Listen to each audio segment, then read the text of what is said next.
Good morning बच्चों, स्वागत है आप लोग को हमारी क्लास में। आज हम लोग पढ़ेंगे क्लास 8 अध्याय 1। अध्याय 1 में कविता दिया हुआ है जिसका शीर्षक दिया है जयगान। जयगान कविता के कवि हैं सुब्रमण्यम भारती। सुब्रमण्यम भारती जी का जन्म और मृत्यु के बारे में हम लोग थोड़ा सा जानकारी लेंगे। तो सुब्रमण्यम भारती जी का जन्म 11 दिसंबर 1882 ईस्वी को तमिलनाडु में हुआ था। इनको बचपन से ही काव्य रचना का बहुत शौक था। 11 वर्ष की आयु में ही इन्होंने एक एक कविता की रचना की, जिसे इन्हें भारती नाम दिया गया।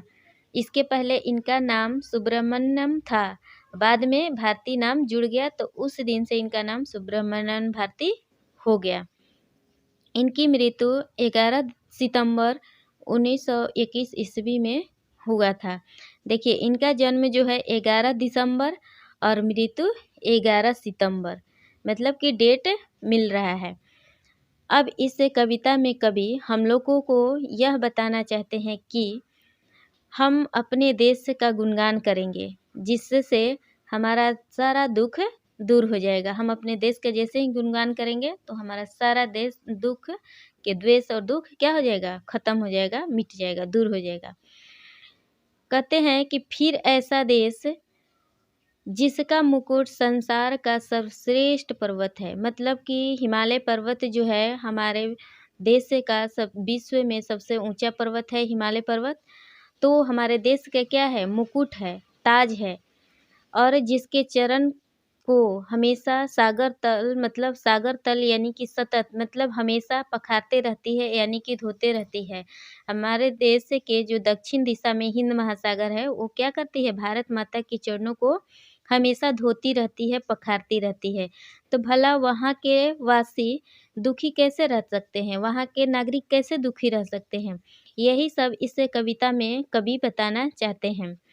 तो आइए पढ़ते हैं। हम करेंगे आज भारत देश का जयगान, द्वेध दुख का अंत होगा, अब न त्रास तुरंत होगा। आज फहरेगा हमारा एक विजय निशान, हम करेंगे आज भारत देश का जयगान, यश का गान। अब समझेंगे कि इस पंक्ति में भारती जी ने अपने देश यानी कि भारत का जयगान करते हुए हम सभी भारतवासियों को यह कह रहे हैं कि आज हमने भारत देश का जयगान यानी कि गुणगान करने जा रहे हैं। अगर हम सभी भारतवासी एक साथ मिलकर अपने देश का गुणगान यानी कि जयगान करेंगे तो हमारे देश के अंदर सभी प्रकार के दुखों और कष्टों का निवारण हो जाएगा, यानी कि अंत हो जाएगा, और हमारे देश के सभी जगह यानी कि देश के कोने कोने में विजय रूपी जो निशान है, विजय रूपी जो निशान यानी कि राष्ट्र ध्वज, जो तिरंगा झंडा है हम लोग का, वह फहर जाएगा। तो पहला पंक्ति समझ में आया। अब हम पढ़ते हैं दूसरा पंक्ति। रजत श्रृंग तुषार शेखर, तुंग यह हिमवान गिरिवर, हम यहाँ निर्द्वंद होकर बनेंगे गतिवान, हम करेंगे आज भारत भूमि का जयगान, यश का गान। मतलब यहाँ पे रजत श्रृंग मतलब कि चांदी जैसी चमकीली, और तुषार शेखर यानी कि बर्फ से ढका हुआ, गिरिवर मतलब हिमालय पर्वत जानते ही हैं आप लोग। निर्द्वंद, निर्द्वंद का मतलब होता है कि जिसका कोई विरोधी न हो। तो इस दूसरे पंक्ति में मतलब कभी हम लोगों को भारती जी अपने देश भारत का जयगान करते हुए हम सभी भारतवासियों को भारत भूमि की महिमा के बारे में बखान करते हुए यह कह रहे हैं कि हमारे देश के उत्तर में बहुत ही विशाल हिमालय पर्वत है, जो हमारे देश की प्रहरी बनकर हमारे देश की रक्षा करते रहता है। वह हमेशा बर्फ से ढका रहता है, इसलिए उसे तुषार शेखर यानी कि बर्फ का घर भी कहा गया है। बर्फ से ढके रहने के कारण उनकी ऊंची ऊंची चोटियाँ जैसी मतलब ऊंची ऊंची चोटियाँ जो है चांदी जैसी चमकीली एवं सुंदर दिखाई पड़ती है। इसलिए हम सभी भारतवासी वहाँ मतलब निर्द्वंद होकर, मतलब कि जिसका कोई विरोधी ना हो, इस तरह से निर्द्वंद होकर होकर अपने देश को आगे बढ़ाने के लिए हमेशा अपने जीवन में निरंतर आगे बढ़ने की ओर कदम बढ़ाते रहेंगे। अब देखते हैं तीसरे पंक्ति को। पोत दल सत्य सत्य तरेंगे, पश्चिमी सागर भरेंगे, गर्जना में ध्वनित होगा देश गौरवमान, हम करेंगे आज भारत देश का जयगान, यश का गान।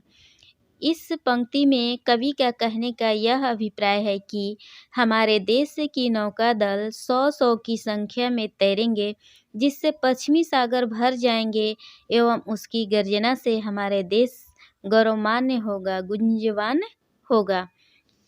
अब देखते हैं चौथे पंक्ति में कवि क्या कहना चाहते हैं। बने विद्या भवन शोभन, देव मंदिर से सुपावन, हम करेंगे देश भारत ज्ञान वृद्ध महान, हम करेंगे आज भारत देश का जयगान, यश का गान।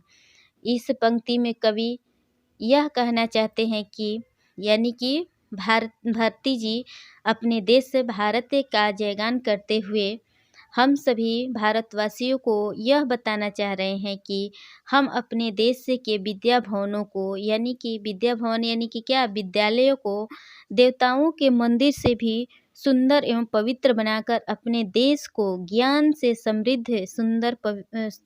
समृद्ध बना करके महान बनाएंगे। तो इस कविता का भावार्थ हमने समझा दिया। इसको आप लोग एक बार में समझ में ना, अगर आपको इस एक बार में समझ में ना आए तो इसको आप दोबारा देख लीजिएगा और समझने की कोशिश कीजिएगा। इस वीडियो में इतना ही, फिर मिलते हैं अगले वीडियो में। धन्यवाद।